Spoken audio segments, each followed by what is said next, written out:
তুমি আমাকে পাঠ শিক্ষা করাবে তো মুদা? কি জানি, কেন রোজ রোজ জিজ্ঞেস করো বলো তো? না, তোমার লেখাপড়ার অনেকটা সময় আমায় দিতে হবে তো, তাই বলছিলাম। দেব। বাবা মার সাথে কথা বলেছিলে?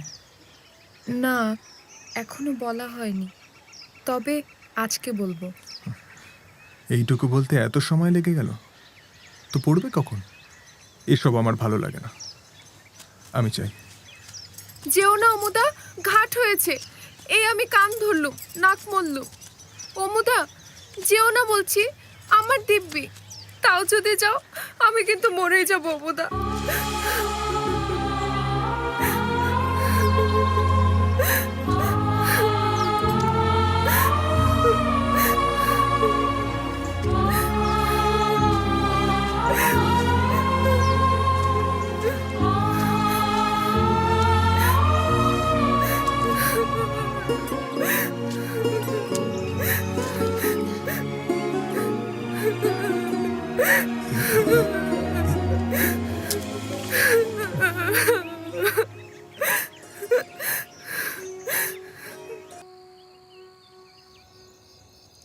কদিন ধরে ভাবছি একটা কথা বলি তোমায়।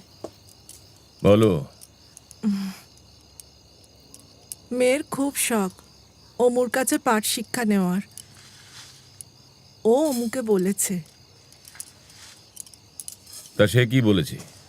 পারবে না, এই তো? আমাকে দিয়ে বলাতে চাও তাকে? আমি পারবো না। ঠিক তার উল্টোটা, অমু রাজি হয়েছে। তবে তবে মেয়ে যেন তার বাবা মার অনুমতি নিয়ে আসে, তার পড়াতে আপত্তি নেই। কিন্তু মেয়ে তো জিদ ধরে বসে আছে। সে বুদ্ধিমান, পণ্ডিত প্রবর, সে তো ঠিকই বলেছে। তাহলে আমরা মত দিয়ে দিই? না, তা সম্ভব নয়। কেন? কেন সম্ভব নয়? মা হয়ে বোঝো না? মেয়ে বড় হচ্ছে, তার বিয়ে দিতে হবে না? ওরা ব্রাহ্ম সমাজের মানুষ, ওদের মেয়েরা স্কুল কলেজ ইউনিভার্সিটিতে পড়াশোনা করে। আমরা হিন্দু, আমাদের জন্য ওসব না। আমাদের মেয়েরা প্রাথমিক পাঠ পর্যন্ত পড়বে, তারপর বিবাহ এবং শ্বশুরবাড়ি যাওয়া। আমাদের মেয়েরা কি কোনোদিনও শিক্ষিত হতে পারবে না? এ আবার কেমন বিচার বাপু? চেষ্টা চলছে আমাদের মেয়েদের শিক্ষিত করার। ঈশ্বরচন্দ্র বিদ্যাসাগর মহাশয়ের নাম শুনেছ তো? উনি মরিয়া চেষ্টা চালাচ্ছেন, কিন্তু আমাদের পল্লী সমাজই ব্যাপারটা মানছে না। কবে হবে বাপু? আমার মেয়ে তো হলো না, এভাবেই ওর জীবন চলবে নাকি?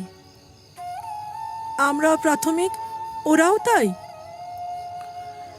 কন্ট্রাক্টর পেয়ে যাই পশ্চিমের, ওই দেশে গিয়ে ভাবা যাবে। ওদের চিঠির অপেক্ষায় আছি, পেলেই পাত্তারি গুটিয়ে চলে যাব পূর্ণিয়ায়। ওখানে গিয়ে ইংরেজদের স্কুলে ভর্তি করে দেবো।